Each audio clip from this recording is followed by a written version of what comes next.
di surga itu akan mengalir sungai-sungai dan taman-taman. Kenapa disampaikan seperti itu? Allah, begitu indahnya surga. Kita aja punya rumah, terus ada taman atau di pinggir laut atau ada kolamnya, senang tak? Kalau kita pengen punya rumah senang, ada kolam, ada taman. Di dunia aja kita bikin sendiri kolamnya, senang. Nah kalau di surga Allah sendiri yang bikin kolamnya, Allah bikin tamannya, senang kan? Sudah masuk surga, kapilnya dikasih kolam sama taman. Ada juga yang masuk surga nanti, tapi tak dikasih taman sama kolam, kan surga aja. Sama dengan di kehidupan dunia. Kita punya rumah di perumahan, tapi belum tentu punya kolam. Kalau kita ada di sekajanya, kan kolam. Nah seperti itu kita gambaran. Kita sama-sama masuk surga, tapi mungkin berbeda nanti. Surganya yang seperti apa, rumahnya seperti apa. Begitu Allah Ta'ala memberikan kita. Lalu Luqman ini semasa besarnya dia meriwayatkan hadis 114.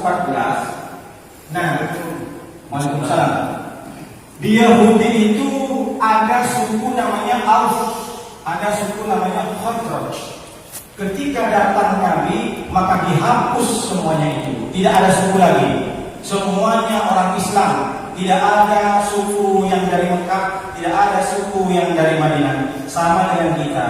Kita di sini pengajian, kita mungkin berbeda-beda dari suku mana saja. Tapi ketika kita sudah sampai di Melati Raya dan menjadi jemaah Masjid As-Saffron, tidak ada istilah jemaah orang Madura, jemaah orang Jawa, semuanya jemaah Masjid As-Saffron. Sama begitu juga Nabi Muhammad mengajarkan kepada kaum Muhajirin dan Ansor yang bersuku-suku di Madinah sudah menjadi satu, tidak ada perbedaan. Begitulah Nabi mengajarkan kepada sahabatnya. Nah, Luqman ini pernah tinggal di Syam. Syam itu negara 4 sekarang, sudah jadi 4 negaranya. Dulu hanya dikatakan negara Syam, Syria, Lebanon, lalu kemudian Palestina, yang satu lagi Syria, Lebanon, Palestina, bukan, Yordania. Yordania ini kan berdekatan itu. Sekarang sudah jadi apa namanya? Sudah jadi negara semua. Dulu provinsi saja. Mesir provinsi. Mesir itu provinsi. Pertama kali yang jadi gubernur di Mesir Abdullah bin Amr bin As, sahabat Nabi. Nah, si Luqman ini pernah tinggal di Syam. Nah, dan dia pernah menjabat gubernur di Damaskus. Sekarang Damaskus jadi ibu kota apa? Yang masih sekolah. Oh iya, terus Irak Kufah. Hah? Damaskus ibu kota dari negara Suriah. Presidennya siapa? Yang bikin kontroversi. Ada yang mendukung siapa? Yang tinggi-tinggi. Hah? Nah, Damaskus sekarang masih ada dan itu termasuk kota tua. Sebelum Masehi saja sudah ada 9.000 tahun sudah berdiri di situ. Jadi sebelum datangnya Nabi Isa, Damaskus itu sudah ada. Tapi bukan nama Syria. Jadi si Nu'man bin Bashir ini pernah jadi gubernur di Damaskus. Luar biasa kan sahabat Nabi. Nah, kemudian Luqman ini adalah orang yang sya'irun, disebutkan dalam kitab sini, sya'irun, khatiban, mutakalliman, dia pandai bersyair, pandai berpantun. Tak usah pakai buku lagi, tak usah pakai nengok-nengokan langsung, tak usah mengarang langsung tiba-tiba bikin syair. Isinya seperti bersenji, seperti selawatan itu kan syair. Kemudian khatiban, dia pandai berkhutbah, pintar berkhutbah. Nah, begitulah sahabat-sahabat Nabi. Jadi tidak semua sahabat Nabi itu biasa-biasa saja. Dan sebaliknya juga tidak semua sahabat Nabi itu pandai meriwayatkan hadis. Ada juga yang tak meriwayatkan hadis tapi sahabat Nabi, karena ketemu dengan Nabi, iman kepada Nabi, mati dalam keadaan Islam. Cuma tak sempat meriwayatkan hadis karena memang kemampuannya hanya mustami'an. Jadi mendengar saja. Jadi ada juga. Makanya hebat-hebat ada Ibnu Abbas. Ibnu Abbas ini yang pintar tafsir. Jadi tafsir, menafsirkan Al-Quran bisa. Ada Abu Hurairah yang bisa meriwayatkan hadis 5.372 hadis. Banyak. Jadi macam-macam. Begitulah juga di kalangan kita, di manusia, ada yang pintar berkhutbah, ada yang pintar bisa menjadi motivator gitu kan. Ada yang pinter ya seperti tadi, bikin pantun, bikin syair, bikin syair. Kemudian merupakan iman, dia pandai berargumentasi, pandai bercakap ini. Meskipun hadisnya cuma 114. Kalau saya berpikir ya mungkin tidak seperti sahabat lain, jadi tidak terlalu mendampingi Nabi kemana-mana. Makanya hadisnya sedikit. Berbeda dengan Abdullah bin Mas'ud. Dia karena jadi ajudan Nabi kemana-mana tahu apa yang dikerjakan Nabi, tahu. Karena hadis itu tidak perlu apa yang diucapkan Nabi, tapi yang dilakukan Nabi diingat, ditulis. Atau yang pernah Nabi menyetujui dengan sesuatu perkara itu.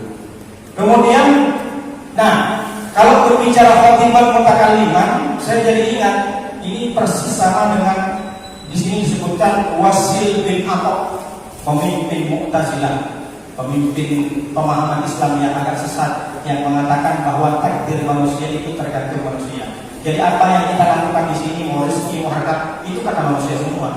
Allah tidak dilibatkan. Itu ulama Mu'tazilah seperti itu. Nah, Wasil bin Atok ini pendiri Mu'tazilah, dia pintar bercakap, pintar berkhutbah, pintar berdebat, pintar berargumentasi, apapun. Jadi kalau di zaman Wali Songo ada Siti Jenar, katakanlah seperti itu, dia pintar berargumentasi ya.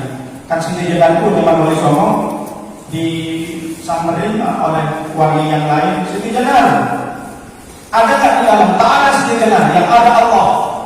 Kata Siti Jenar di gua itu. Ya udah, Allah panggil keluar, Allah nggak ada, Siti Jenar nggak ada. Sebenarnya pemahamannya benar itu, cuma karena pemahaman yang dia pakai takut disebarkan sesat, makanya dipenggal Siti Jenar. Padahal tidak salah sebenarnya. Siti Jenar ini karena sudah melampaui batas keilmuan, cuma salahnya takut dia nanti punya pengikutnya sesat. Sebenarnya kalau ditanya Siti Jenar di gua ada nggak? Nggak ada, yang ada Allah. Ya udah panggil Allah, Allah nggak ada di sini. Secara dohir kan tak nampak Allah. Nah itu yang dimaksud Siti Jenar. Jadi Wasil bin Atok ini kelemahannya tidak bisa membaca R.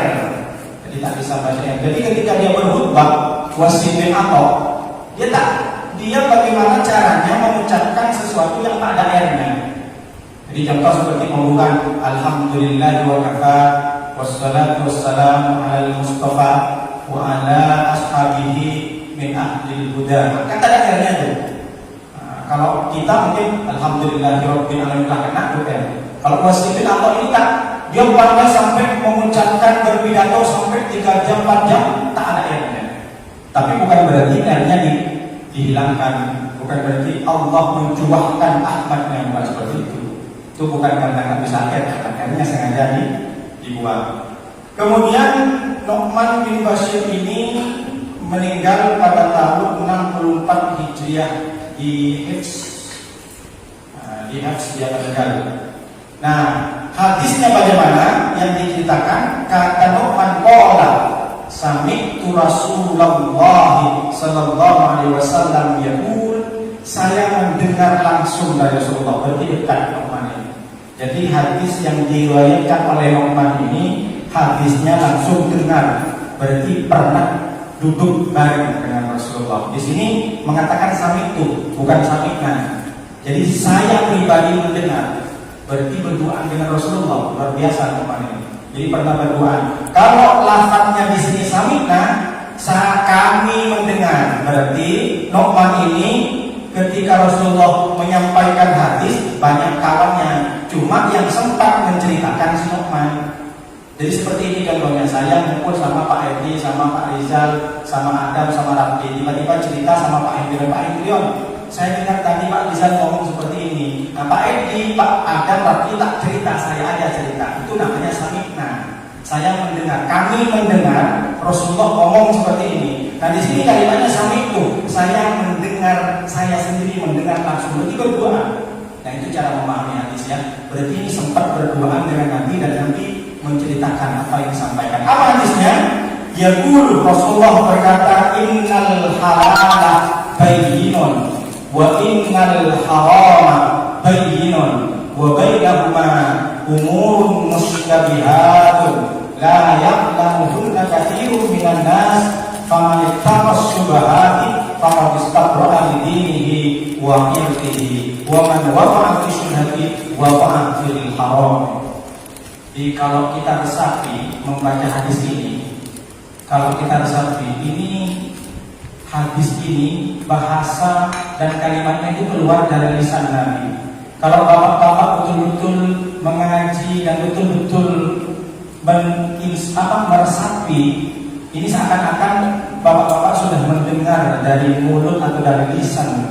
Karena tidak ada perubahan dan ini sahih. Jadi Nabi juga seperti itu mengatakan innal halala innal halala bayyinun wa innal harama bayyinun. Apa artinya? Sesungguhnya perkara halal bayyinun itu sudah jelas teman. Wa innal harama bayyinun, dan sesungguhnya perkara haram itu jelas. Nah, apa yang dimaksud halal? Nah, seperti ini ya, halal atau tidak? Nah, halal itu yang dimaksud adalah malahu aslun, yang ada sumbernya. Kenapa bisa halal? Karena ini ada air, kita yakin air ini dibuat dari mata, dari sumber air. Nah, ini kopi, halal atau haram? Belum tentu halal. Bisa saja gulanya dari gula yang tergantung nanti bagaimana kita membahas. Kita bahas nanti. Jadi kalau kita ragu-ragu namanya apa? Nah, ini yang kita bahas. Makanya harus kita praktekkan. Halal, halal apa haram? Kalau saya ragu, kopi luwak dari tai bisa jadi haram ini. Kalau saya nggak yakin, jadi haram. Nah, kita bahas. Jadi halal, kalau dalam bahasa Arab itu ada 3. Setiap bahasa itu ada 3. Halal, halala, sama riza, rojala. Jadi kita bisa. Anwarun, berarti jamak dari nurun. Kalimat aslinya nun waw ra. Siapa yang bisa? Fakhri, fakhara. Siapa ini? Pak Hendri. Yusri, benar. Yusri itu ya sirra, yasara, gampang, mudah. Fa inna ma'al yusri yusra. Yusri itu karena lamnya kalimat lain. Mungkin yusril rahman atau yusril apa. Jadi L-nya itu kalimat lain. Jadi setiap kalimat dalam bahasa Arab itu 3 kalimat aslinya. Jadi halala, apa artinya halal? Lepas, bebas. Makanya Nabi Musa itu dan setiap khotib-khotib pendakwah, orang ceramah selalu mengucapkan Rabbishrah li sadri wa yassir li amri wahlul. Nah, wahlul ini diambil dari kata halal. Rabbishrah li, ya Allah, ya Tuhan kami, ishrah li, mudahkan lapangkanlah. Rabbishrah li sadri, dada saya, wa yassir li amri, dan mudahkanlah perkara saya. Makanya orang ceramah selalu mengucapkan seperti itu karena berdoa kepada Allah, takut meskipun dia bisa ceramah di tengah-tengah macet. Makanya berdoa kepada Allah. Itu doanya Nabi Musa ketika berhadapan dengan Allah. Jadi takut macet bertemu dengan Allah, gugup. Nabi Musa yang bisa bertemu dengan Allah sebelum meninggal, gitu kan. Makanya Rabbishrah li sadri wa yassir li amri wahlul 'uqdatam min lisani. Wahlul 'uqdatam, wahlul, dan lepaskanlah ya Allah. Jadi wahlul itu halal. Halal itu lepas, bebas. Maksudnya tidak ada ikatan haram, aman, dimakan aman. Itu halal. Jadi kita tahu ya, selama ini halal boleh dimakan, artinya lepas, bebas, free. Tidak ada beban lagi untuk bisa diminum. Halal. Biar tahu ya, haram artinya apa? Haram artinya suci, disucikan oleh Allah. Kok bisa haram? Berarti kan disucikan Allah. Jangan sampai kalian menyepelekan barang itu dan sampai mendekati haram, mahram disucikan. Bukan berarti haram itu kan hukumnya, bukan bendanya. Ini haram, kan haram bukan ininya. Haram itu hukum untuk meminumnya. Jadi lepas, bebas.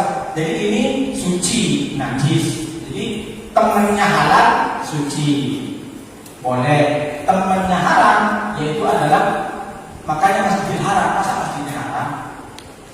Masjidil Haram apa? Iya kan? Kan Masjidil Haram namanya. Masa Masjidil Haram itu masih suci. Maksudnya apa ya? Apa ya kaget? Dibilang haram artinya suci kaget. Masjidil Haram biasa aja gitu ya. Masjidil Haram, masjid yang suci yang disucikan. Haram, yang tidak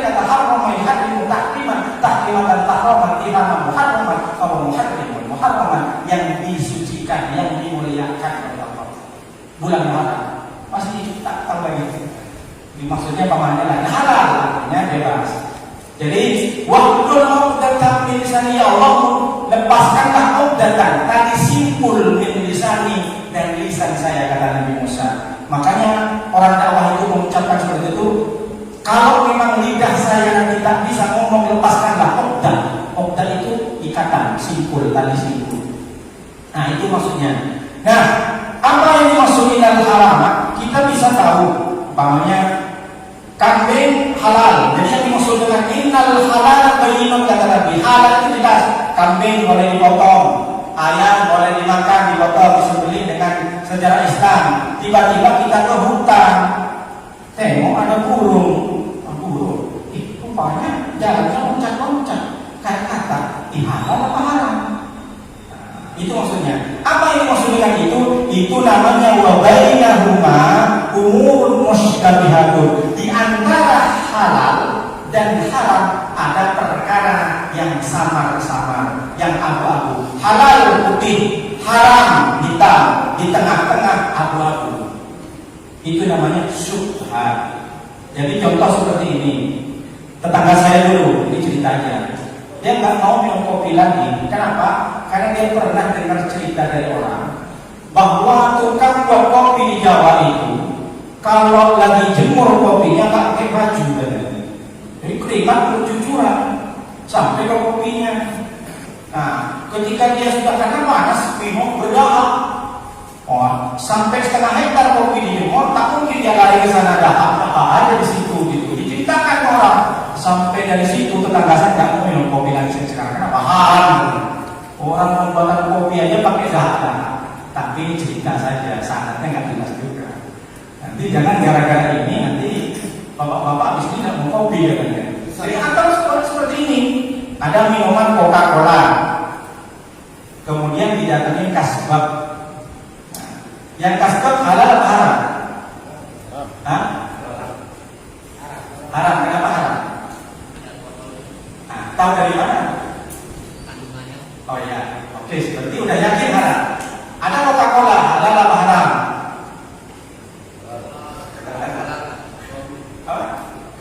Jangan kita tahu kalau halal haram. Kalau memang kita merasa ini, saya nggak pernah tahu caranya buat Coca-Cola, kan ragu itu namanya. Berarti subhan, jangan bisa langsung halal. Karena dari orang banyak minum Coca-Cola. Kenapa kamu ragu-ragu? Aku nggak pernah tahu bahwa Coca-Cola dibuat dari apa? Jangan pakai kencing lagi. Kalau ragu seperti itu tinggalkan. Inilah subhan yang dimaksud. Makanya la ya'lamuhunna katsirun minan nas.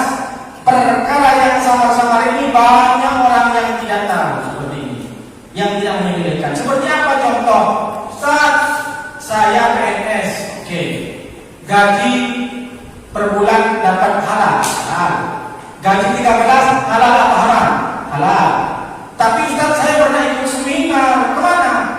Ke Jakarta. Seberapa hari? 5 hari.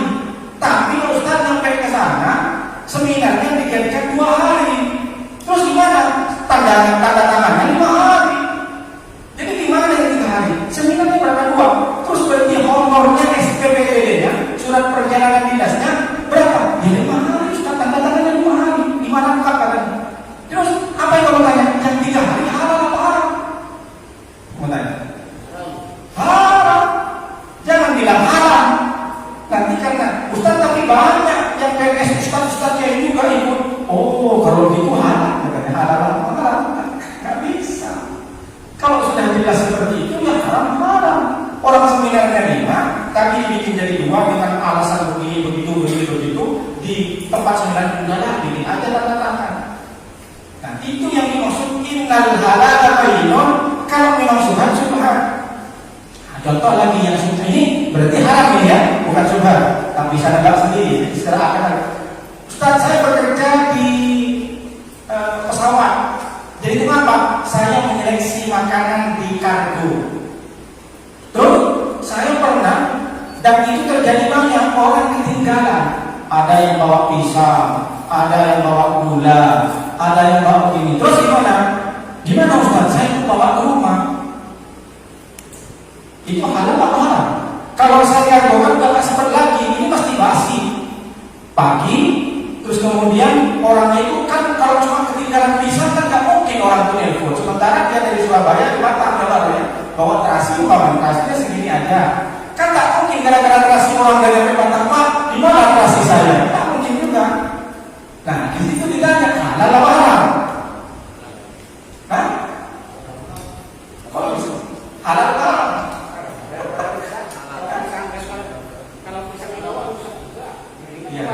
Nah, itulah mendengar itu bahaya. Itu namanya tidak bisa dibilang halal karena tahu bukan milik kita, orang ketinggalan. Dibilang halal, nah diperkirakan basi kalau nggak dimakan. Ya udah Ustaz, saya bawa ke rumah. Kenapa nggak boleh bawa ke rumah? Caranya gimana?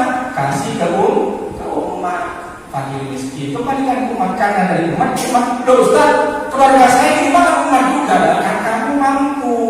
Kok masa gara-gara cuma terasi dikumpulin sama pisang dibawa ke rumah? Kasihlah umat, kasih anak yatim, kasih fakir miskin. Ini yang dimaksud syubhat. Hati-hati dengan syubhat. Makanya Nabi mengatakan di sini, "Faman taqas subhata subhati faqad istabraa li dinihi wa irdihi." Barang siapa yang takut, yang berhati-hati dengan perkara syubhat, faqad istabraa li dinihi, maka sesungguhnya orang itu sudah menjaga kehormatannya, wa irdihi, menjaga agamanya, wa irdihi, dan menjaga kehormatannya. Apa maksudnya? Kata Nabi itu yang diumpamakan seperti ini. Banyak orang tergelincir jatuh di aspal bukan karena aspalnya yang nampak di mata belum kering. Kalau aspalnya yang belum kering nampak pasti tak lewat kita karena besar. Tapi banyak orang tergelincir di aspal karena kulit pisang. Banyak orang jatuh bukan karena tersandung dengan batu yang sebesar gunung, tapi banyak orang yang jatuh bahkan mati hanya tergelincir dengan batu kecil. Maksudnya bagaimana? Jangan kita itu menggampang-gampangkan daripada begini, mending begini. Kalau memang bukan milik kita, itu namanya syubhat. Kalau memang mau hati-hati, kembalikan ke umat. Paham maksudnya? Jadi banyak orang seperti contoh kata Nabi Adam. Nabi Adam itu di sini ayatnya dikatakan, "Wa ya Adam uskun anta wa zawjukal jannata fakula min haitsu syi'tuma wa la taqrabu hadhihi syajarata fatakuna min adh-dhalimin." Nabi Adam di surga itu bukan dilarang untuk memakan buah khuldi, tidak. Nabi Adam itu jangan kau berdua, Adam sama Hawa, silahkan kau makan sepuasnya di surga.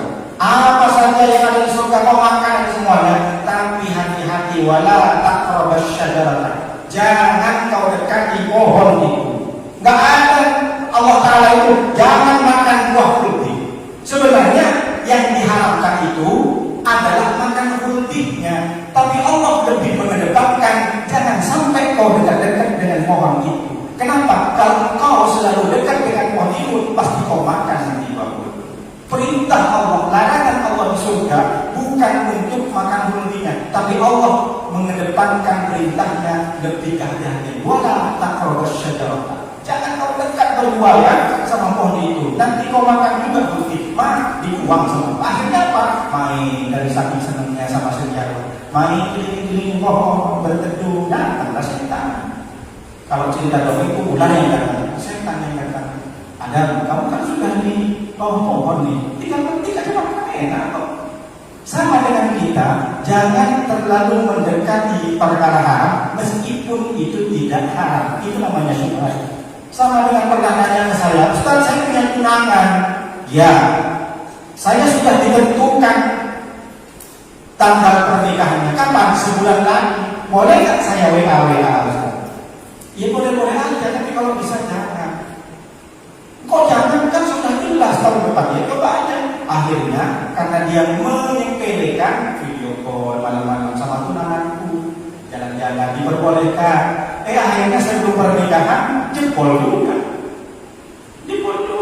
Nggak sampai angka buka wazawat buka mahbubataka. Dia yakin saya udah nikah bulan depan, tapi karena dia itu selalu mendekati sedikit demi sedikit, akhirnya dia sudah melakukan hubungan persetubuhan sebelum angka buka wazawat buka mahbubataka. dan akhirnya dia mengandung anak di luar nikah. Alhamdulillah.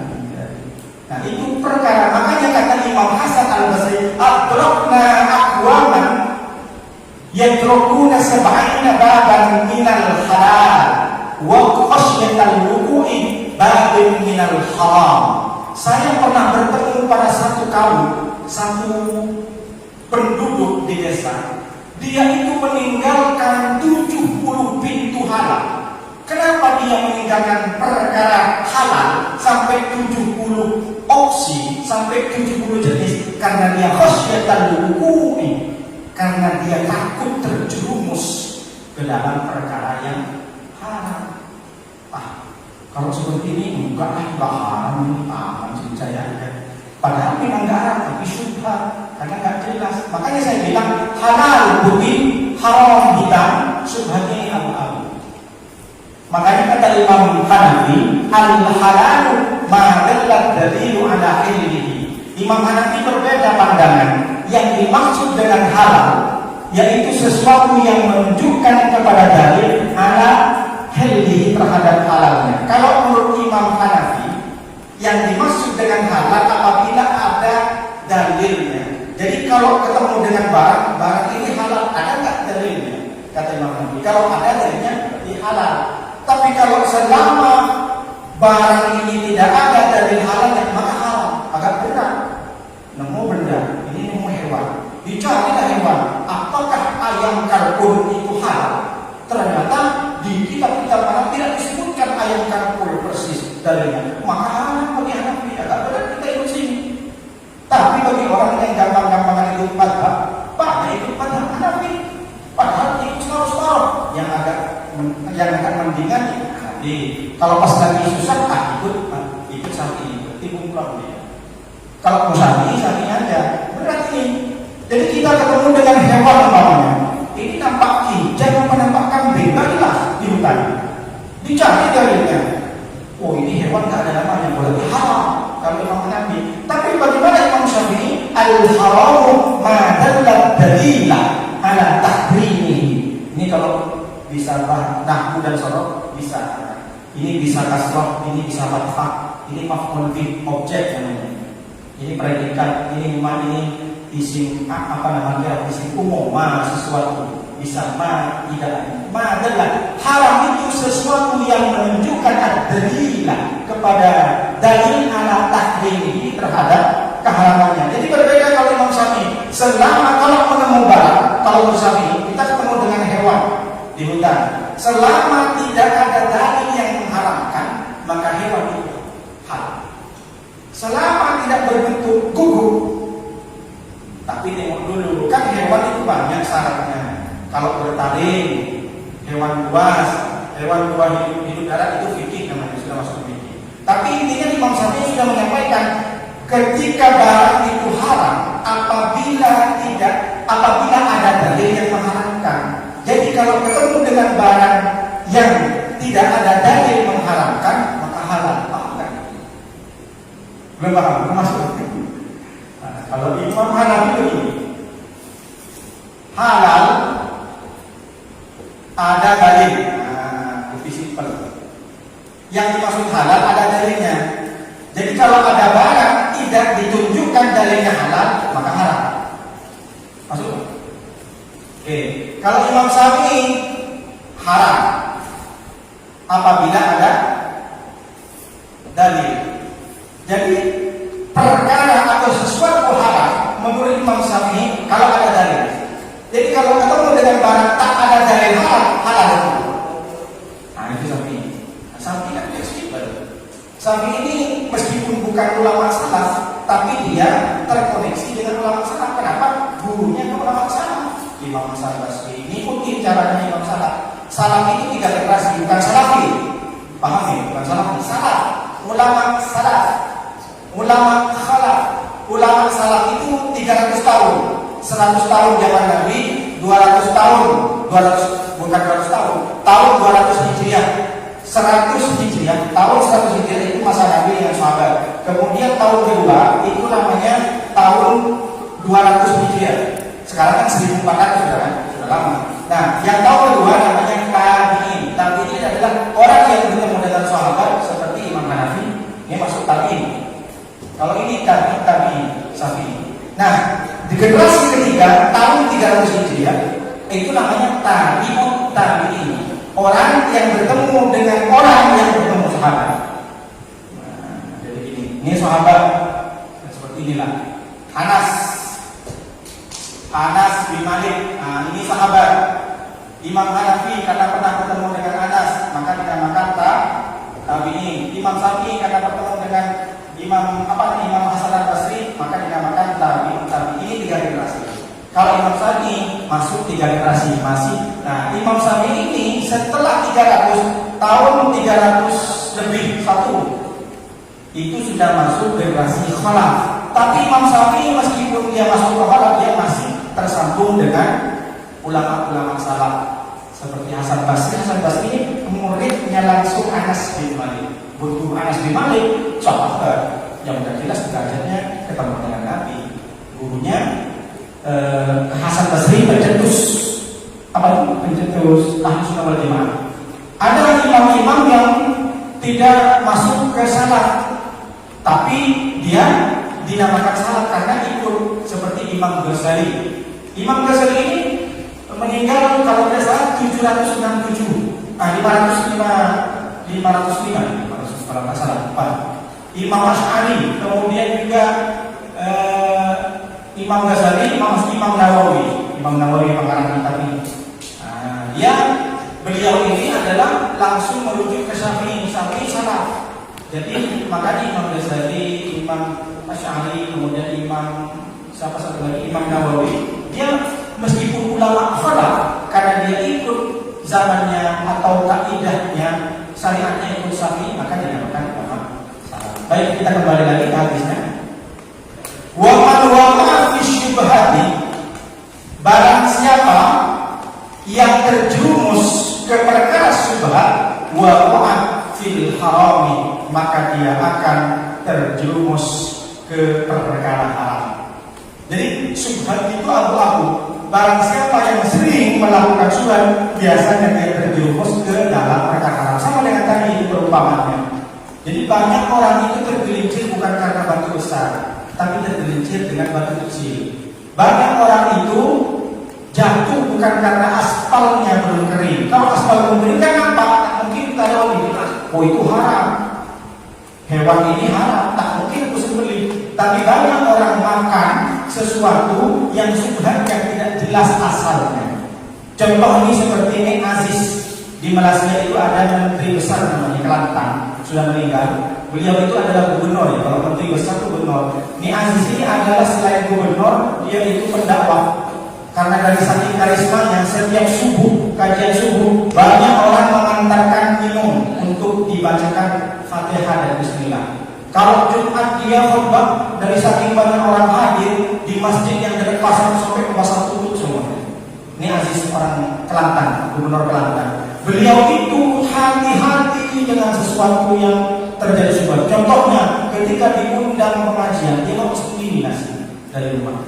Dia tak pernah makan di tempat. Bukan karena meremehkan, dia pernah nampak di tempat undangan piringnya itu menajis, main diobok-obok saja. Main diobok saja udah disajikan cuma hilang saja. Jadi kita kalau mau beli di tempat makan, kalau kita nengok dan jelas di mata kita itu tidak kurang suci cara membasuh piringnya, dan kita tahu jangan banyak masalah juga. Memang nampak kata orangnya suci, tapi kita lihat gimana? Jorok kali piringnya. Gimana mau makan? Tapi tetap aja dimakan. Karena itu maksudnya hati-hati, orang yang terbiasa melakukan syubhat akan terjerumus kepada perkara yang haram. Makanya kata Imam Hasan Basri, saya pernah menemukan satu penduduk yang dia tinggalkan perkara haram dari saking takut jatuh kepada perkara yang haram, meninggalkan syubhat. Nah, seperti apa kata Nabi contohnya? Karro'i yar'a haulal khemah, bisa dilihat di teksnya. Yushiku ayyur ta'afihi ala wa inna likulli malikin khemah ala wa inna khemallahi maharimah. Contohnya seperti orang yang menggembala kambing, yar'a, yang mengembalakan kambingnya tempat pengembalaan kambing. Yushiku ayyarta'ah, di mana dikhawatirkan ayyarta'ah, dia akan masuk atau jatuh kambing-kambingnya itu di dalam tempat pengembala kambing yang tidak diperbolehkan. Ala wa inna likulli malikin hima. Ingatlah, ketahuilah bahwa sesungguhnya raja itu memiliki tempat gembala atau hutan lindung sendiri. Ala wa inna himallahi maharimu, dan sesungguhnya tempat atau hutan lindung Allah, kalau dia milik orang tetap Allah haramkan, meskipun kita berdalih dengan kata itu adalah milik Allah. Maksudnya bagaimana? Ini kan perumpamaan Nabi, nanti saya jelaskan. Jadi perumpamaan Nabi itu ketika menyampaikan hadis, kita itu harus bisa mengaji dan memahami betul-betul. Karena hadis ini sama dengan Al-Quran, tak bisa kita terjemahkan secara tekstual, karena teksnya sudah seperti ini. Kayak tadi, coba dibaca berulang-ulang kalimat bahasa Indonesianya. Seperti orang yang menggembala kambing, digembalakan tempat kambing, yusiku, dikhawatirkan kambing itu jatuh ke dalamnya. Ingatlah bahwa raja memiliki tempat gembala, dan ingatlah Allah juga memiliki tempat gembala yang diharamkan. Dari bahasa itu ngerti? Ini kan yang dijelaskan bahasa Sunda. Coba saya mau tanya, itu kan bahasa Sunda. Kira-kira mengerti kan? Seperti contoh, subhan itu seperti orang yang menggembala kambing yang di tempat pengembalaan, di mana dia dikhawatirkan jatuh di dalam tempat gembala. Ketahuilah bahwa raja memiliki tempat gembala, dan Allah juga memiliki tempat gembala yang diharamkan. Ini nyambung nggak? Nggak nyambung. Dan itu pentingnya kita harus mengaji seperti kitab ini, ada syarat. Maksudnya bagaimana? Saya jelaskan. Zaman dahulu Nabi itu mengumpamakan ada orang mengembala kambing di tempat pengembalaan. Haulal himar. Ini tempat pengembalaan padang rumput luas milik umum. Dan di pinggir sini ada tempat gembala, tapi miliknya raja. Nah, itu maksudnya. Nah, orang ini silahkan yang mau mengembalakan kambingnya di sini, monggo. Karena di sini sudah tempat umum milik bersama, silahkan, boleh. Kalau di sini berarti namanya halal, karena sudah jelas tempat gembala kambing umum, tempat main tenis umum, tempat main fasilitas umum, silahkan. Mau pakai olahraga silahkan pakai. Tapi di sini ada pengarangan tempat gembala milik raja, berarti hutan lindung. Dulu raja itu punya hutan lindung sendiri. Tempat apa? Tempat berburu, rusa. Ditutupin. Hutan lindung Batu Aji milik pemerintah. Banyak nggak tulisan seperti itu? Jangan asal masuk ropos. Itu haram. Dan berarti kalau di sini kan sudah dilarang. Jadi haram itu bukan karena dari Allah. Dilarang masuk milik Pemku, Badan Pengusahaan Batam.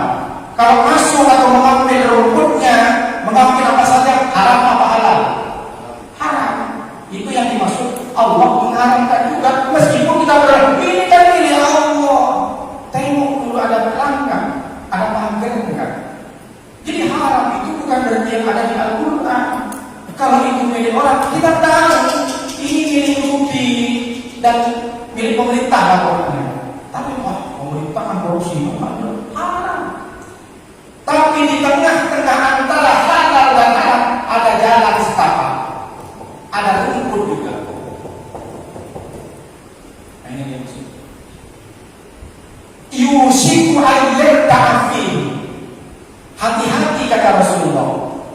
Yang di tengah ini jangan sampai kalian gembalakan. Kalau gembalakan di sini saja.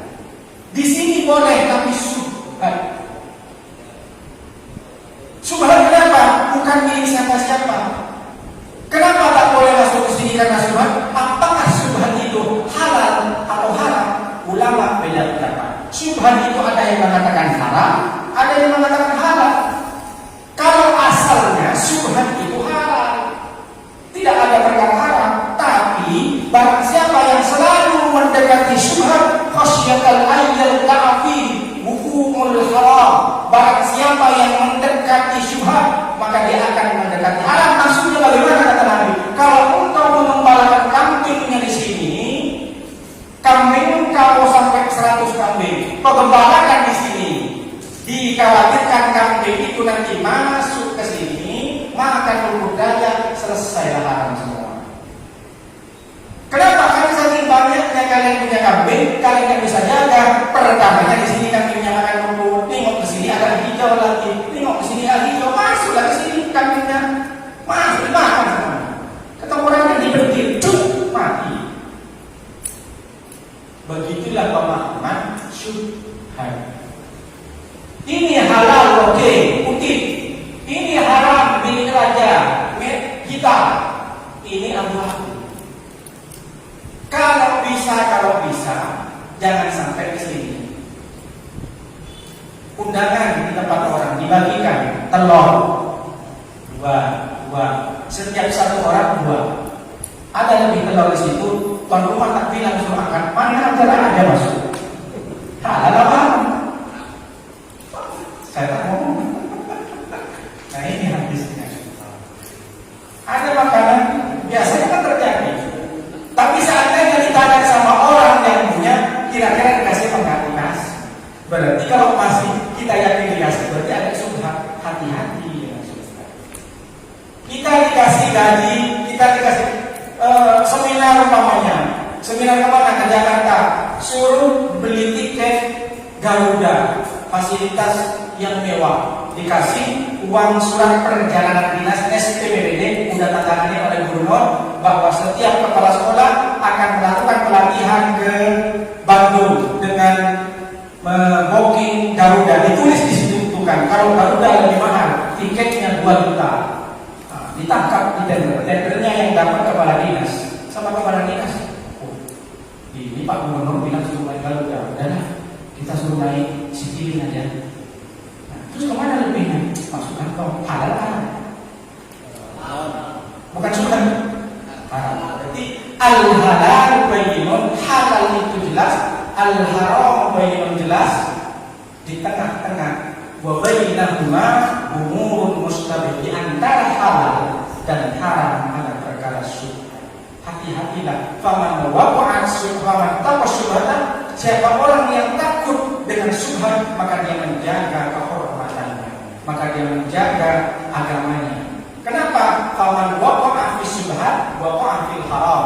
Barang siapa yang terbiasa melakukan perkara syubhat, maka dia pasti ujungnya akan terbiasa melakukan haram. Karena awalnya sudah menyenangkan, sudah halal lagi. Sekarang susah. Jangankan syubhat, haram diharam. Orang sana, hati-hatilah. Kullu lahmin nabata min haramin an-naru aula. Dari hadis Ibnu Mas'ud, hadis sahih. Setiap daging yang tumbuh dari perkara haram, maka fan-naru aula, neraka lebih utama. Nabi, hadisnya dari Ibnu Mas'ud sahih. 1 gelas kita minum dari sesuatu yang haram, masuk ke dalam badan kita, masuk ke jantung, jantung menyembur darah ke otak, otak menyembur, mengirim ke mata, ke telinga, akhirnya mata bisa maksiat karena kita makan yang tidak suci, yang tidak halal, makan haram. Kullu lahmin, setiap daging yang tumbuh dari haram jadi darah jadi masuk ke daging, daging membungkus tulang, tulang menggerakkan.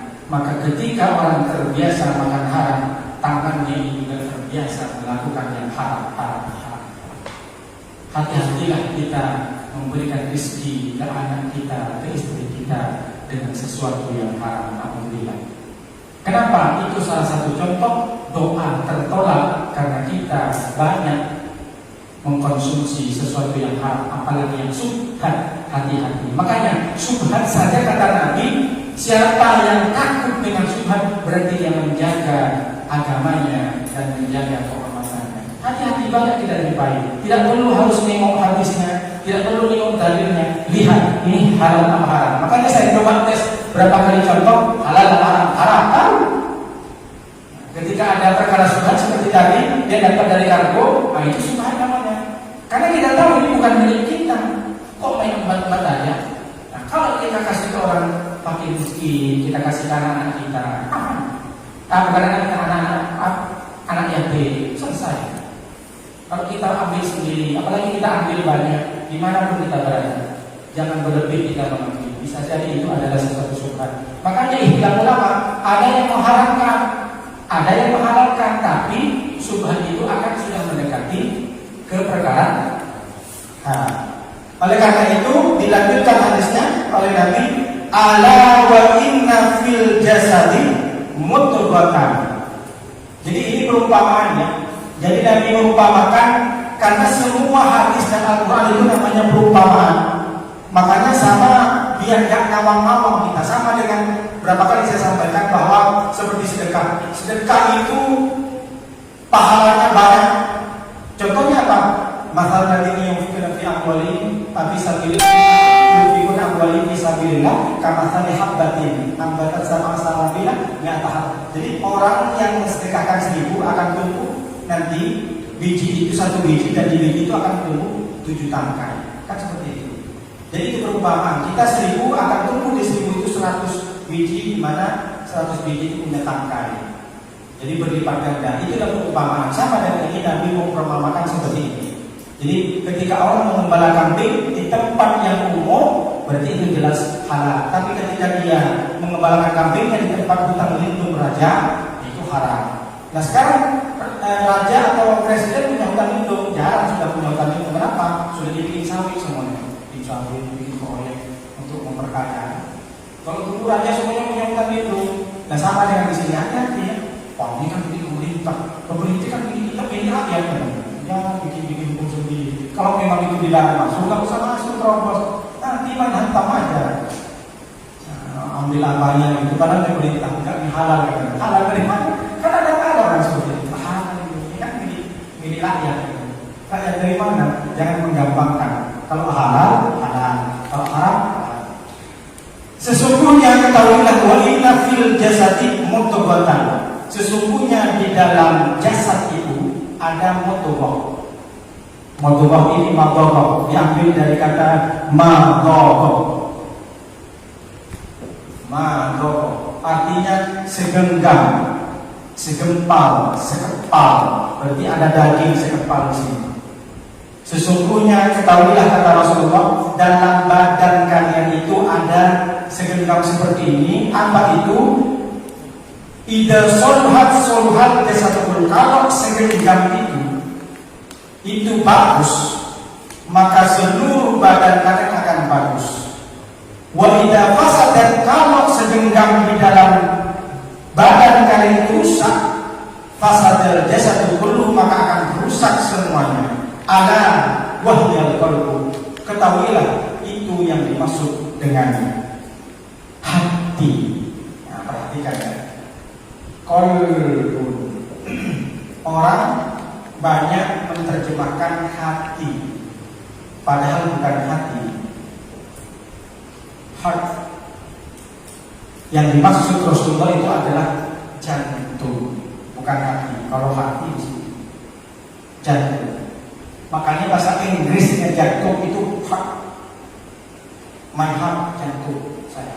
Coba tengok di kamus, buka kamus apapun, heart itu adalah jantung. Bahasa Inggris saja sudah mengatakan bahwa heart itu lebih pasnya itu adalah jantung. Jadi dulu kalau saya nggak tahu heart itu dikira hati saja. Memang bahasa Inggrisnya hati tetap heart juga.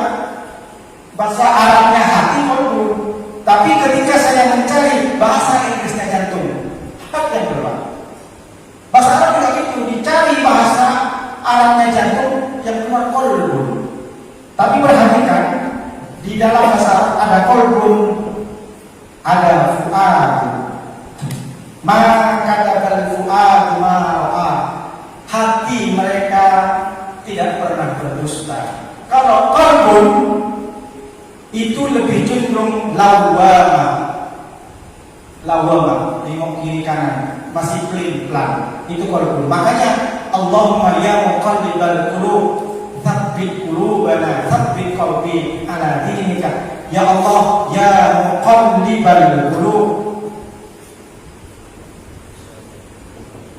Muqallibal qulub, muqallib diambil dari kata qalbun. Berarti qalbun ini hati, tapi yang lebih cenderung berbolak-balik. Ya, dan yang membolak-balikkan hati. Teguhkanlah hati saya terhadap agamamu. Ala qalbi dinika, yang qalbun tapi qalbi ala dinika wa ta'atika. Jadi qalbun itu artinya berbolak-balik. Tapi kalau hati yang tidak berbolak-balik, hati yang tenang namanya fu'ad. Disebutkan dalam surat An-Najm, maka kadzdzal fu'adu ma ra'a. Kenapa dibilang jantung? Ini hebatnya mukjizat Nabi. 1400 tahun saya kira tidak ada dokter ahli jantung. Tidak ada ahli bedah. Tapi kenapa Nabi sudah tahu? Nabi itu memberikan umpama. Kalau kalian jantungnya yang sekepal, yang berdetak-detuk tiap hari itu bagus, maka seluruh badannya bagus. Kenapa dibilang bagus? Karena jantung yang mengontrol semua peredaran darah, semua apa yang kita kerjakan, bukan hati jantung. Makanya saya bilang nanti ketika kita mengkonsumsi apa yang dimaksud Rasulullah, kenapa Rasulullah tiba-tiba yang pertama jelasin haram, halal, subhat, tiba-tiba menjelaskan orang yang gembalan kambing, kok terakhir hadisnya kok memberi hati, kok nggak nyambung, kan nggak nyambung. Pertama jelasin halal, haram, subhat, kemudian ada kambing segala macam. Tapi di terakhir Nabi menjelaskan tentang hati. Ini yang dimaksud adalah perbuatan kita itu ada hubungannya dengan apa yang kita makan. Perbuatan kita ada hubungannya dengan perkara halal dan perkara haram. Makanya Nabi menyebutkan jantung. Jantung ini yang memompa darah menyembur ke otak sampai ke ubun-ubun nasiyatin kadibatin khati'ah. Di surat Al-Alaq, Iqra bismi rabbikal ladzi nasiyatin kadibatin khati'ah. Ubun-ubun ini kadibatin yang memberikan berita bohong, yang sering menyuruh mulut kita bohong dari ubun-ubun. Khati'ah yang sering lupa. Kenapa? Karena dari jantung. Jantung kalau sudah masuk makanan haram, maka diproses oleh jantung, darah dikirim ke otak, otak baru berpikir, mengirim langsung ke mata, mengirim ke kuping. Makanya ketika ada orang bohong, maka jangan salahkan mulutnya, salahkan jantungnya, jangan mengontrol. Ada yang tanya jantung apa otak yang berpikir? Ada yang bilang otak, ada yang bilang kalau saya dua-duanya, tapi lebih dulu jantung. Karena yang mengirim darah itu jantung kan, yang mengirim darah menyembur darahnya ke otak, otak baru mengirim darah ini mengelola termasuk pikirannya ke tangan, ke kaki. Ketika ada orang pergi ke maksiat, jangan salahkan kakinya. Kakinya tidak salah, yang salah. Ketika ada orang melihat matanya jelalatan, jangan salahkan matanya. Karena mata dikontrol oleh otak, otak dikontrol oleh jantung. Jantung bisa gak bagus karena ada asupan makanan-makanan yang kotor. Begitulah Nabi memberikan perumpamaan. Ketika jantung kalian rusak, ketika jantung diberikan asupan yang tidak baik, maka jantung akan mengontrol juga tidak baik. Mulutnya tidak baik, matanya tidak baik, tangannya tidak baik, kakinya tidak baik. Maka jangan salahkan anggota tubuh kalian, salahkan jantungnya. Kok bisa jalan satunya? Karena jantung memproses apa yang dia terima. Hati-hati ketika jantung, makanya jantung korup. Jadi Nabi memberikan perumpamaan bahwa ketika kita melakukan sesuatu, berhati-hatilah. Oleh karena itu, bagaimana hati dan jantung itu bisa tenang? Ala bidzikrillah wa tatma'innul qulub. Salah satu jalan ketika hati kita, jantung kita agar dijauhkan dari sesuatu yang haram, sesuatu yang zat, perbanyaklah zikir. Makanya dalam kitab Al-Majalis As-Saniyah, Syekh Ibrahim Al-Hawash mengatakan, Salahul qalbi fi khamsati asya'a. Tenangnya hati, baiknya hati, bagusnya jantung, itu ada 5 perkara rupanya. Yang pertama, qiraatul Quran bitadabburi, membaca Al-Quran dengan merenungkan maknanya. Contoh, wasiqal ladzina taqaw rabbahum ilal jannati zumara, hatta idza ja'uha wa futihat abwabuha wa qala lahum khazanatuha salamun 'alaikum tibtum khalidatuha khalidin. Nah, di kita membaca wasiqal ladzina amanu taqarrabu, orang-orang yang bertakwa kepada Allah akan digiring ilal jannati zumara, diantar didampingi oleh malaikat. Orang yang bertakwa kepada Allah ilal jannati ke surga zumara dengan berkelompok-kelompok dimasukkan hatta idza ja'uha, sampai surga itu dibuka oleh malaikat, sudah diantar oleh malaikat. Ayo silakan sini masuk. Setelah nyampe di depan pintu surga, pintunya dibuka, ada penjaga malaikat. Waqala lahum khazanatuha, dan berkata orang-orang yang menjaga Al-Quran, apa yang dikatakan malaikat kepada manusia yang digiring atau diantar masuk surga? Salamun 'alaikum, kesejahteraan, keselamatan untuk kalian. Tibtum, beruntung kalian, berbahagia kalian. Fadkhuluha khalidin, silahkan masuk ke surga secara kekal dan abadi selama-lamanya. Menangis kita, terharu ketika kita membaca Al-Quran dan melihat makna. Kenapa? Akankah kita masuk zumara ke gerombolan ini? Luar biasa. Kita masuk ke surga dihargai oleh malaikat, diantar seperti raja, diantar rombongan. Jadi antarnya bukan satu-satu, ada juga yang datang satu-satu. Ya orang-orang yang hebat dari kita. Kalau kita karena sering berkumpul dengan orang soleh, diantar. Begitulah kita kalau pengen tenang, sering baca Al-Quran, jangan cuma di situ baca Al-Quran yang ada terjemahannya, sambil baca. Ketika di mau surat Yasin, al-yawma nahtimu ala afwahihim wa tukallimuna aydihim wa tashhadu arjuluhum bima kanu yaksibun. Di hari penghabisan nanti semuanya dikunci, mulut dikunci, tapi tubuh, anggota, tangan semuanya ngomong. Mulut kita dikunci, tak sama. Yang ngomong tangan dan kaki. Apa bima yaksibun, apa yang kalian ucapkan dan apa yang kalian perbuat. Jadi ketika kita membaca Al-Quran nangis, makanya banyak imam-imam di Mekah itu kan artinya ketika baca surat nangis. Rasulullah saja nangis ketika itu Mas'ud dibacakan wajibnya mereka alaihi syahidah. Nanti Muhammad, kamu menjadi nabi yang mempertanggungjawabkan tidak hanya umatnya, seluruh nabi yang lain kamu yang tanggung jawab. Yang diadili di akhirat nanti kamu Muhammad, yang diadili kamu yang menjadi saksi. Aku tanyakan semua, tidak cukup umatmu, tapi Nabi Nuh, Nabi Adam, Nabi Nuh, dan umatnya kamu yang aku tanyakan duluan. Macam mana? Luar biasa. Nangis Nabi Muhammad, ya Allah, begitu besar tanggung jawab dan insan. Makanya begitu. Jadi obat hati yang pertama adalah baca Quran dengan tetap tadabbur. Yang kedua, khola'ul qalbi, kosongkan perut, jangan terlalu banyak makan. Kalau pengen hatinya tenang, jangan terlalu makan. Yang ketiga, yaitu adalah qiyamul lail, bangun malam sholat tahajud, sholat witir. Yang keempat, yaitu adalah at-tadarruk inda sahar, sebelum subuh dari jam 3 sudah mandi, sudah bersuci, duduk bersimpuh, berdoa kepada Allah, minta ampunan, istighfar. Dan yang kelima adalah majalisus shalih, duduk dengan orang-orang yang soleh, berkawanlah dengan yang baik, jangan berkawan dengan yang sesat, itu sesat juga. Berkawan dengan orang sering ngomong politik terus yang ini otaknya.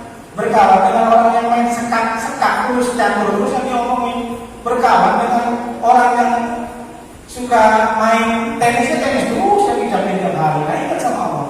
Majelis salihin. 5 ini sudah diucapkan dinyanyikan oleh Opi.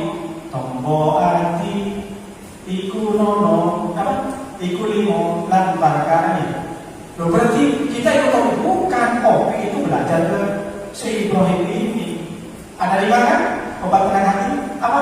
Obat hati 5 perkara jangan. Saya hafal. Kalau sahabat hafal bahasa Arab saja. Yang pertama baca Al-Quran. Yang pertama membaca Al-Quran dan maknanya gitu ya. Ya, Pak Royan tahu ya. Nyanyi. Kalau saya hafal bahasa Indonesia, hafal bahasa Arab. Baca Quran dengan tadabbur maknanya. Yang kedua bangun malam. Yang ketiga yang kedua mengosongkan perut, sering puasa. Yang ketiga bangun malam. Dan yang keempat itu berdoa beristighfar sebelum sahur, sebelum subuh. Dan yang kelima adalah duduk dengan orang-orang yang baik, duduk dengan orang-orang yang tak baik, tidak baik kita. Hati-hati. Begitulah. Kalau pengen tenang hatinya biar bagus, maka duduklah dengan orang-orang yang soleh. Mudah-mudahan kita semua dipertemukan dengan Rasulullah, bertemu dengan sahabat namanya Nu'man bin Bashir ini, bertemu dengan Abdullah bin Mas'ud, Abdullah bin Abbas, Abdullah bin Abi As, bertemu dengan semuanya sahabat Nabi, dan bertemu dengan Siti Aisyah seperti apa cantiknya istri Rasulullah SAW.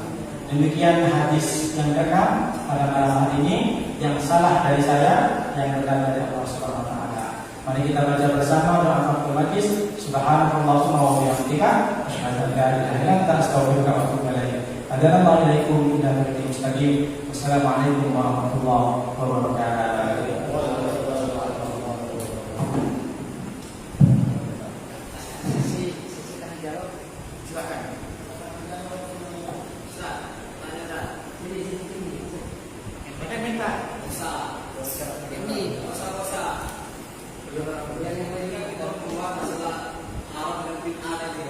Bukan bid'ah, ada bid'ah. Subhan. Saat ini ada orang punya pohon mangga, tapi mana juga cepat dikenalnya sekarang itu hukumnya apa itu? Gimana maksudnya? Orang nanam pohon mangga, tapi kan pekarangan dia, kita ngambil mangga itu hukumnya apa itu? Nanam di bukan pekarangannya. Nanam pohon mangga itu bagaimana ya? Di luar. Tapi dia tanam. Masuklah. Kita ngambil mangga itu hukumnya apa itu? Subhan. Sudah mendekati haram. Masih subhan. Karena pekarangannya umum atau khusus? Oh, kalau umum makanya subhan saya bilang. Subhan. Nah, kalau sudah subhan itu kan dua hukumnya. Ada yang bisa bilang haram, ada yang halal. Kalau yang halal takut mendekati haram. Jadi tetap subhan itu bukan berarti sesuatu yang tak boleh, karena nggak haram kalau subhan itu. Tapi hati-hati terlalu banyak makan subhan terjadi juga keharaman. Akhirnya karena dibilang nanam di pekarangan umum, kita dapat pahamnya besoknya namun lagi sudah akhirnya kena juga sana orang. Jadi nggak apa-apa silakan. Tapi subhan. Iya. Pak Romi tadi berhubungan dengan tanaman tadi kan. Tadi kan Pak Romi dia menanam jadi berkarangan orang. Yang kedua si pengambil barang ini itu kan sudah bahasa haram, subhan. Ya kan sudah di karangan orang. Begitu kita ngambil berarti kita tidak ngomong sama orangnya, berarti kan udah subhan juga. Berarti sudah akan mengatakan subhan. Berarti kok masih di jawabannya kok masih subhan juga. Kenapa tidak haram? Karena sudah ditanam orang, gitu. Ngambilnya kita nggak ngomong kan. Dan tanah umum atau tanah orang? Iya, bahasa tahu.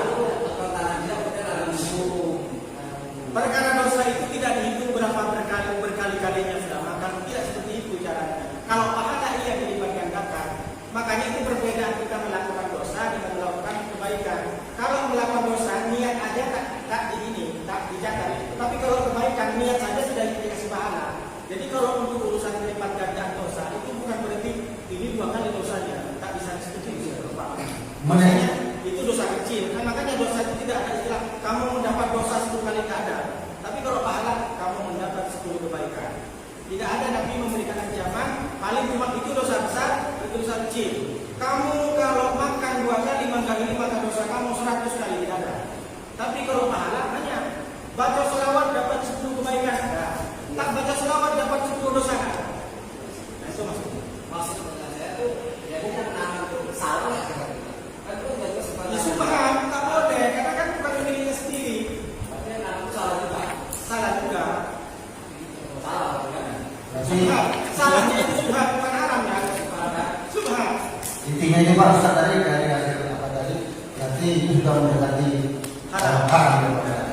Berarti kita harus berhati-hati dengan hal-hal seperti itu Pak. Tapi kita lihat dulu tanah umum itu masuk ke wewenang siapa? Jalan umum kan? Iya, jalan umum. Berarti kalau jalan umum wewenangnya siapa yang bisa memberikan aturan? Pemerintah kan? Nah kalau kita pamit sama pemerintah setempat berwenang, saya nanam pohon di sini, nanti mangganya saya ambil, tak masalah. Oh ya tak apa-apa silahkan. Itu kan tadi kan subhan itu kan abu-abu Pak. Berarti kalau dengan cara kan abu-abu bahasanya Pak Ustaz ya kan. Berarti kalau kita dengan cara Pak Ustaz tadi berarti bisa hukumnya halal ya kan, jadinya halal ya. Kita laporkan, baru kita ambil itu jadinya halal. Tapi intinya itu menurut dari apa tadi penerangan dari Pak Ustaz, kalau kita salah jalan berarti jadinya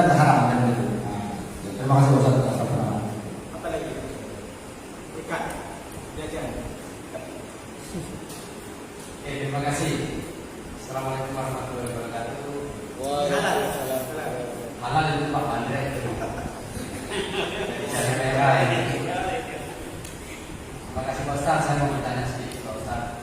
Sebelum saya bertanya, saya akan dulu kepada Pak Ustaz semoga diberikan kesehatan, dan rezeki sehingga bisa tetap membagikan ilmunya kepada kita. Sampai saya akan kita semua keluar tetap bisa berguru atau seperti itu. Saya mau bertanya Pak Ustaz. Tadi Pak Ustaz ada menerangkan kepada kita bahwasanya bila mana jumpa sesuatu barang makanan ataupun benda ataupun uang milik orang, bila mana orang itu tidak ada kemungkinan untuk mengambil ataupun tidak mungkinlah untuk mengambil, itu agar diberikan kepada fakir miskin atau anak yatim atau orang yang lebih membutuhkan. Bila mana misalkan saya yang menjumpai barang atau benda tersebut tadi, terus saya ini masuk kategori orang miskin juga, orang yang kekurangan. Terus saya begini, saya kan kekurangan, nggak perlu lagi saya kasihkan ke orang miskin, saya masuk kategori orang miskin. Terus ya udah saya makan aja sendiri. Halal. Tapi diperkirakan orang itu tak mungkin ambil lagi kan. Jadi harus dibedakan. Kita menemukan barang yang kita tahu orangnya dengan menemukan barang yang kita tidak tahu. Tapi kalau kita menemukan barang 1000 dan kita tidak tahu yang punya di jalan, maka itu hukum fikihnya itu diumumkan selama 40 hari. Terserah kita umumkan di DPR. Makanya saya contohkan tadi itu yang terjadi airport. Jadi itu terjadi karena ada yang pernah tanya sama saya. Kerja di airport itu banyak kan yang ketinggalan, pisang goreng, ada rengginang yang sudah roboh, tapi ternyata ketinggalan di situ. Dan kita tahu karena alamatnya ada di situ. Oh ini perjalanan ke Batam, alam pesawat itu kan. Nah, jadi berbeda konteksnya ketika kita menemukan uang di jalan dan kita tidak tahu yang punya. Makanya itu kenapa ada perbedaan. Kalau kita tahu kan pasti bisa kita hubungi. Dan terbukti di pesawat itu pernah dihubungin orang yang ketinggalan itu, ditanyakan, Pak masih mau dikirim? Udah Pak, saya udah ke Kalimantan ini, silakan. Nah, banyak yang seperti itu. Tapi kalau orangnya ditelepon dia, ya Pak nanti saya ambil, silakan tak boleh ini lagi. Jadi ada semacam ada. Beda dengan kita menemukan duit, tapi tidak ada yang tahu. Kita nggak tahu siapa yang pemiliknya. 2 juta lagi. Nah, 2 juta diamplop lagi. Maka kalau kita mengambil uang itu, kita harus umumkan.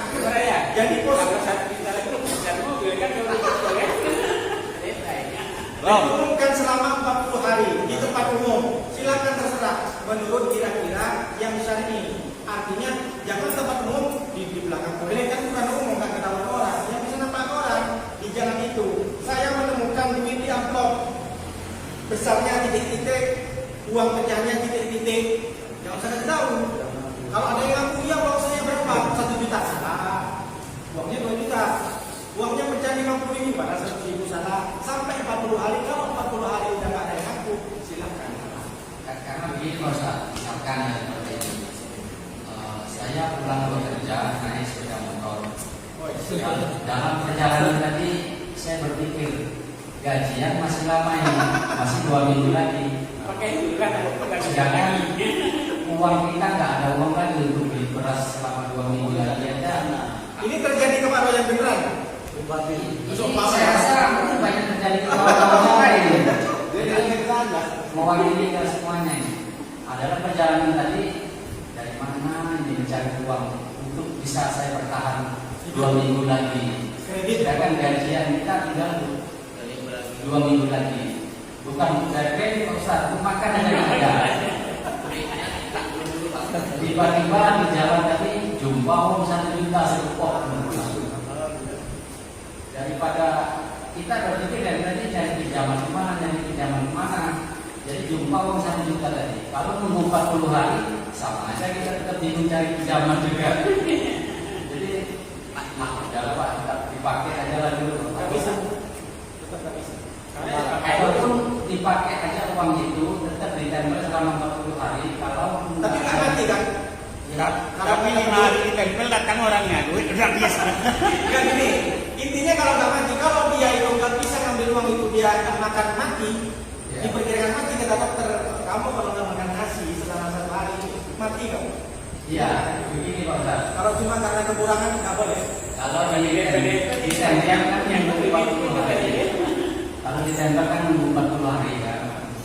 Sembari nunggu 40 hari, uang ini kita pakai dulu lah, nanti mana tahu 40 hari.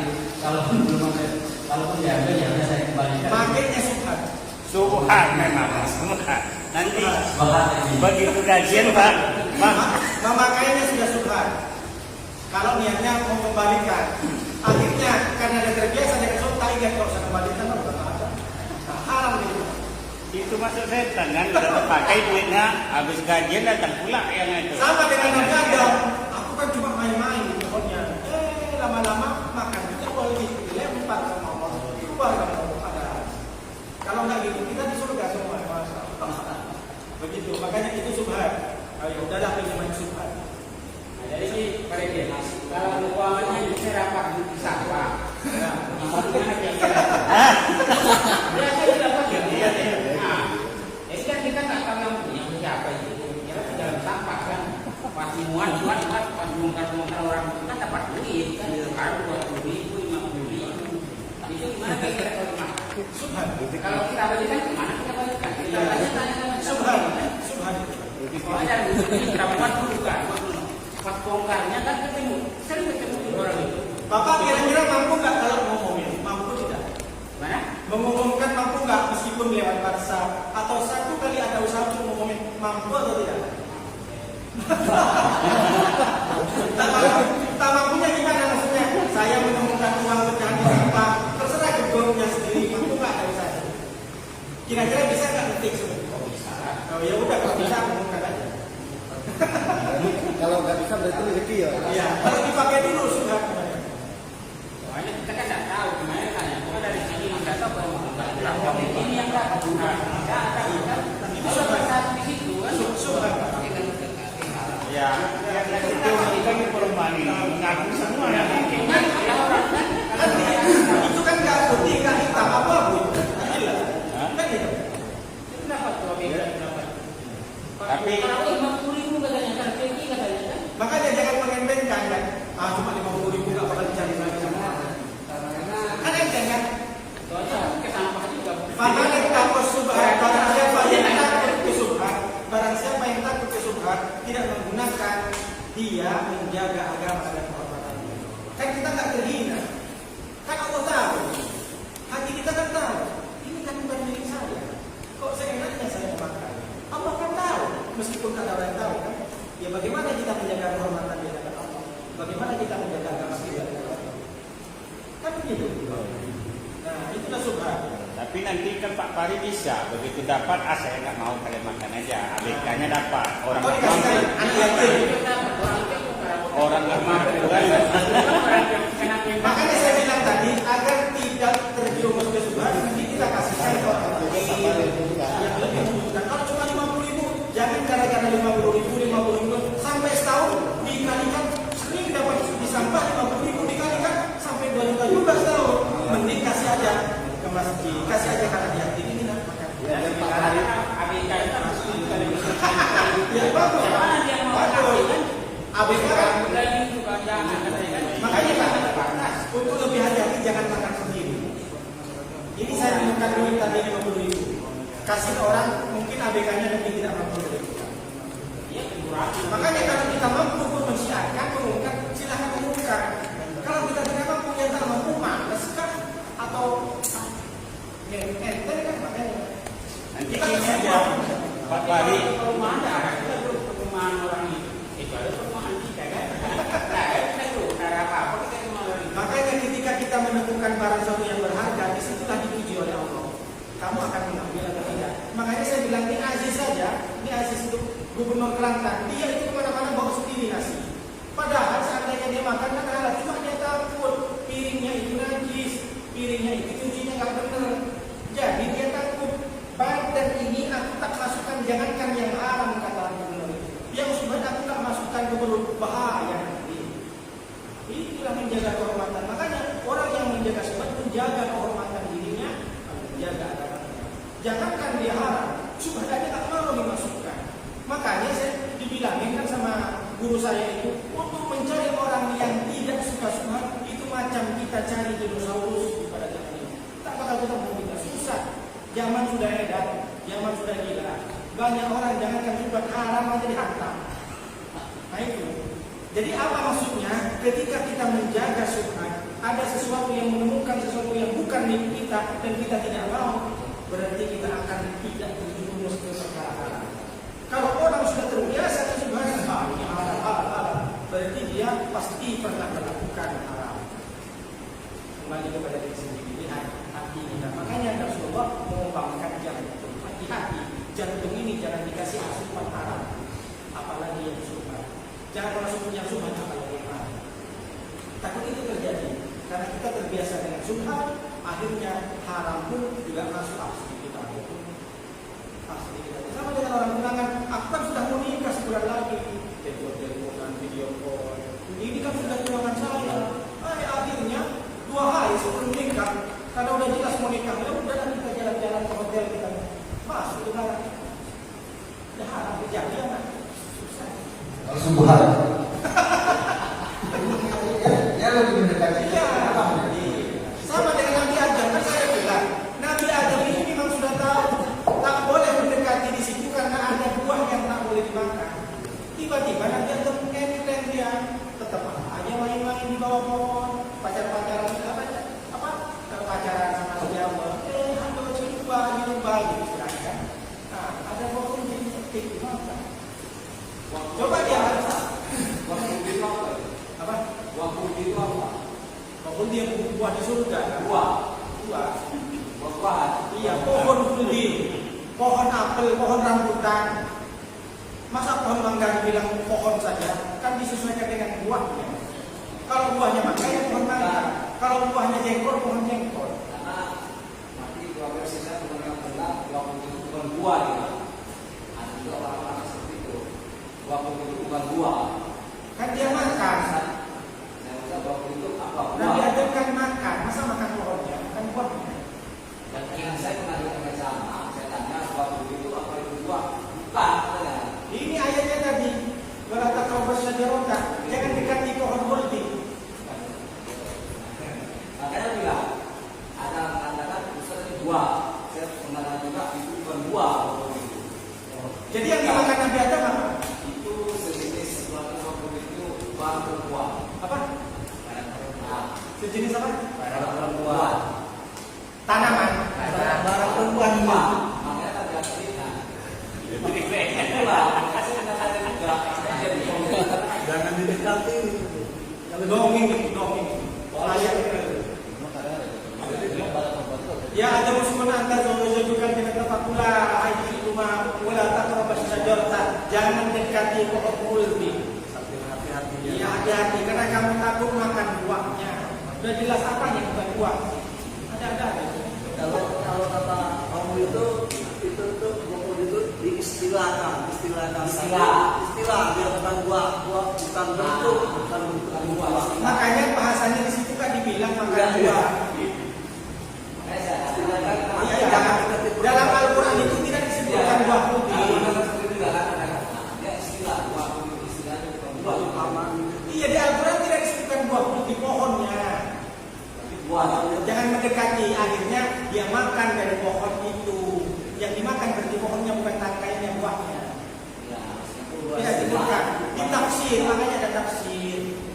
Kalau di Al-Quran bahasanya jangan mendekati pohon. Tidak ada. Kamu jangan makan buah dari pohon itu, tidak ada. Jangan mendekati pohon. Tapi di tafsir dijelaskan oleh ulama tafsir bahwa itu namanya pohon huldi yang dimakan oleh buah. Di Al-Quran dihias. Benar, iya. Karena kan disebutkan Al-Quran huldi tidak disebutkan, huldi tidak ada. Tidak ada di Al-Quran. Tapi kias yang mengatakan tafsir. Sama dengan wala taqrabuz zina. Jangan dekati zina. Enggak ada Nabi mengatakan, enggak ada Allah mengatakan jangan melakukan zina. Wala taqrabuz zina. Jangan dekati zina. Itu kias. Maksudnya zina itu menggunakan barang itu, bukan megang itu berzina. Itu maksudnya. Saking hati-hatinya jangan dipelatih ya. Iya, itu kan ada yang mengatakan memang Al-Quran tidak mengatakan hukum, tapi tafsirnya di situ yang dimaksud. Sama dengan Allah mengatakan walaupun persiapkan untuk hari esok. Apa hari esok? Hari kiamat yang dimaksud. Ada. Jadi ada orang itu sebenarnya bukan esok, itu hari kiamat memang seperti itu ya. Makanya memahami Al-Quran harus bukan tekstualnya, tapi pemahamannya. Memang ada macam-macam. Begitu orang itu. Karena saya bertanya juga itu istilah Pak Budi. Makanya saya sebutkan. Jadi kan saya bertanya lagi usahanya buang kan aja. Jadi saya bingung. Iya, maksudnya nanti ada itu akhirnya dia makan buah ubi. Di buah ubi itu di Al-Quran tidak disebut. Memang benar. Ada yang mengatakan bukan buah ubi, memang tidak disebut buah ubi. Tapi di tafsir mengatakan dia mendekati buah itu dan memakan buahnya. Ada yang mengatakan ya buah itu namanya buah ubi. Ulama yang mengatakan subhanallah. Paham Bang Romi? Ya, Jumat itu. Jumat. Karena Allah barang siapa yang meminjamkan hutang kepada Allah, itu kayak mana benar? Itu sebenarnya bukan hutang, ya memang iya. Tapi pemaknanya adalah barang siapa yang meminjamkan tenaganya, menggerakkan tubuhnya untuk menolong agama Islam. Nah, itu. Sama dengan ini, Nabi Adam tak boleh mendekati pohon itu. Apa pohon itu? Ada ulama mengatakan pohon itu namanya kuldi. Nabi Adam sampai memakan buahnya. Jadi kalau perintahnya dari Allah tidak ada. Kamu jangan makan buah roti, tidak disebutkan roti. Tapi ulama sebagai ulama mengatakan itu bukan buah roti. Tapi ulama berbeda mengatakan bahasa Arab biasa saja. Sama dengan tadi ini hadis. Apa maksudnya Rasulullah? Ada kambing, ada hati jantung manusia. Nah, tapi setelah dijabarkan karena ada beberapa ulama yang menjelaskan ya dikatakan Nabi tak pernah bilang masalah mengudui. Nggak ada, ya memang nggak ada. Nggak ada Nabi Muhammad menjelaskan kalau umum ini 50.000 di sampahnya nggak ada. Ya kalau mau ketemu besok buka sampah. Nah, Iya. nggak ada Nabi mengatakan Iya udah dibuang dia kan. Iya. Bagian mau kita kembalikan kemana kembalikan? Yang nemukan ABK-nya Pak Fahri kan. Kalau Pak Fahri mau ketemu besok, Pak Fahri mau ketemu sampah.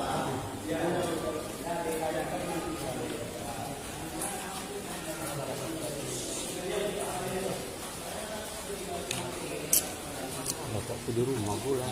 Tanya itu istilah. Ada kalau pakai habis. Istilah itu bagus. Istilah. Masih ada rokok.